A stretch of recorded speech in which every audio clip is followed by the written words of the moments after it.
What is up, guys? Wrestling Premiere is here. I apologize for not uploading again. I was busy with other future video ideas, hence the delay. The next video will be coming Wednesday, but for today I decided to talk about WrestleMania Backlash.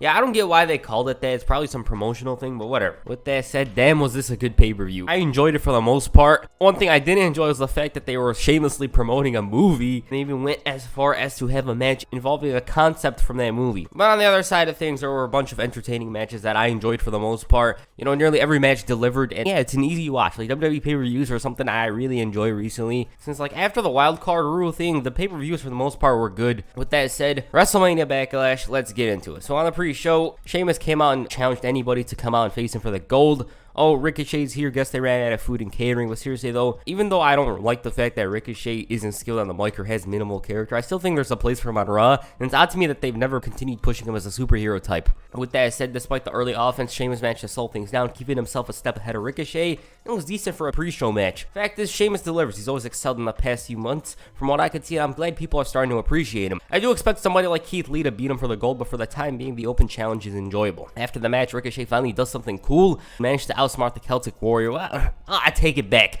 He ruined it by dabbing. Like, who in their right mind dabs in 2021? He must be browsing the net using Internet Explorer. Yeah, he managed to outsmart him, and I expect a match to occur today. On to the main show. The first official match on the show saw Rhea Ripley defend the Raw Women's Championship against Charlotte Flair and Asuka. Okay, the match itself was good, but I didn't feel much intrigue. Like, oh, Asuka and Charlotte might win it. It was obvious this day that Asuka was going to take the pin and that Charlotte was going to challenge next. They're just unable to take the attention away from her.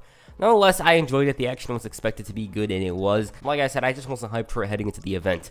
It's clear where they're heading, and I hope Rhea beats Charlotte clean so they can continue establishing her as a star, but I do have doubts. Next up, the Dirty Dogs, Dolph Ziggler and Robert Roode defend the gold against Rey Mysterio. So, this one's surprising. First of all, we all know that Dominic was attacked and it meant Rey was going out there alone. Now, if I had bet money, I wouldn't have even fathomed what actually went down. They told a good story with Rey trying his best alone. He was trying to win the titles for his family. And I really liked that. Once his son ran down there, though, it kicked up a notch. And despite this, I still believe that the Mysterios were going to fall short. Like, I legit thought that zigzag ended things, but it didn't. And for the first time in WWE, a father-son team were champs. Frog Splash looked soft, but who cares? It's one of those moves that'll be remembered for years to come. And I enjoyed the match, but seeing Dominic and Rey hoist those titles is even sweeter. Like, Rey Mysterio, I've been watching this guy my whole entire life. To see him and his son win the titles is insane. Okay, so they decide to have a lumberjack match, but with zombies. Like, what in the WWE 2K20 is this? It was The Miz and Damian Priest facing off. Match itself was just there, but I was clearly more focused on the damn lumberjacks, which wasn't a good thing. I don't know what's a bigger joke, you know, the zombies or The Miz. He was literally champion 3 months earlier, but it feels as long as since Cesaro won a singles title. Damian Priest, on the other hand, well, I'm happy they're pushing him. You know, Ross lacking top good guys, and I think he fits the bill. But regarding the match, I was laughing my ass off over how absurd this whole thing was. Like, I can't exactly explain this image to somebody from 2020. Johnny Parkour shined for a moment, knocking down the zombies. I thought it was cool. Yeah, in WWE World, zombies exist, and Damian Priest was victorious. Miz and Morrison presumably died, I guess. Like I said, for me, the zombies clearly caught my attention more so than the match, so it was hard to watch it, to be honest. Like, I just wasn't really focused on the action when watching due to the zombies themselves. Like, WWE went a little too far in promoting that movie. Okay, Bianca Belair meets Bayley for the SmackDown Women's Championship. This one was good. First of all, they clearly needed a post-WrestleMania challenger for Belair. The challenger had to be a notable star that wasn't Sasha, because otherwise it would have been stupid to have the rematch so suddenly. Bayley fits the role because she has a bigger sense of credibility around her compared to Carmella and others. I'm not gonna lie and say it was unpredictable, but again, small chance of a new champion. Belair, of course, was impressive, fast, agile, whereas Bayley was much more aggressive and rugged. Action was pretty good despite some sloppiness, and at one point Bayley used Belair's hair in order to catch her with a Bayley to belly, but she kicked out. Bayley continued trying to use her hair against her, and it led to an awkward finish. The way it was executed honestly caught me off guard. I didn't expect the match to end then and there like it did. Regardless of that finish, though, the feud continues. I enjoyed the match. I'm pretty certain we're going to enjoy the next match whenever and whatever that it will be, because Bayley is complaining after the match, and it's clear that we will get a rematch. Okay, the WWE title match. The build for it was, of course, not that interesting to me. I thought it dragged, but the match itself made me completely forget about it. Lashley, up to this point, is a very formidable champion. I think he's doing a good job and hope that he eventually gets that Lesnar match. The booking has been great, in his case. The match itself, though, is one I think would have been greatly enhanced by the crowd. Like, you can say that for a bunch of matches, but I know for a fact that everyone would have went crazy for this one. Every time there's a big man main event, my eyes are glued to the screen. They go out there and kill each other, and for the most part, it's entertaining. This one in itself reminded me of SummerSlam 2017, where Lesnar was taken out for a bit. You know, just big, impactful moves. And while I didn't expect Strowman to win it, I thought Drew had a chance. The three men all looked strong in there. Strowman is someone I enjoy seeing in big matches. You know, I love seeing him cause chaos and anarchy. They used weapons, claymores, launched each other into the set.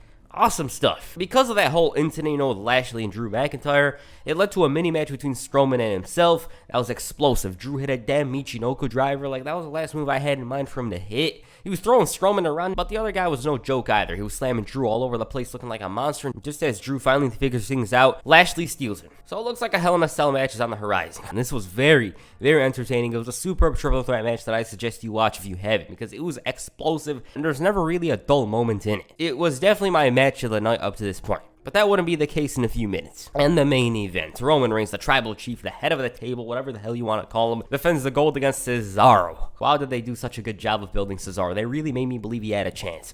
Albeit a small one, but still, it just feels right seeing him in the main event. Of course, he has his weaknesses outside the ring, but I felt that he proved he belongs in a notable spot with this match. Roman, on the other hand, is on the run of his career. I'm always entertained by his stories, and while some don't like the fact that he dominates the screen time on SmackDown, I don't mind him. He has a special aura to him unlike anybody else on the entire roster. You know, everything involving him feels big time. He makes you believe his opponent has a chance to beat him and squashes that belief in an instant. Like, whenever I watch his matches, I'm let down by the fact that his opponent lost. That's a good thing. With that said, the match was epic. Initially, Cesaro managed to catch Roman off his game by trying to out-wrestle him. Roman leaned onto his aggressive side, and the challenger was in deep trouble at this point.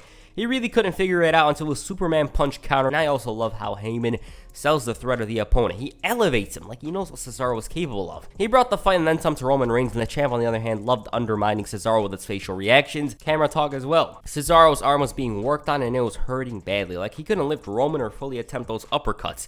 The small chance of winning was slowly increasing into something, though. It was countering moves. He was really fighting out of that guillotine, but it never led to a counter, and so he lost by KO. Incredible match. Like I said, there's something special about watching Roman Reigns' main event. He elevates his opponent and makes him look good. Cesaro didn't tap nor get pinned clean, and with the way he was booked, I feel this isn't the end for him. After the match, Jay comes in and tries to get back on Roman's good side after the issues with Jimmy. And if that wasn't bad enough, Seth Rollins comes in looking for a fight. Just not with Roman, instead opting to inflict additional damage to Cesaro. His high-pitched voice got me laughing, and the suit itself was a little too out there, fitting in line with his character, and essentially took out Cesaro. I think we all know where this is heading. Overall, WrestleMania Backlash was good for the most part. I don't get why the hell they did the zombie thing. It was goofy as hell. I did laugh my ass off over how stupid it was because of the fact that zombies were lumberjacks. But yeah, my least favorite match is definitely that. Match of the night is Roman Reigns versus Cesaro. It felt big time. It had a big fight feel to it. The WWE title match was another thing that I really loved as well.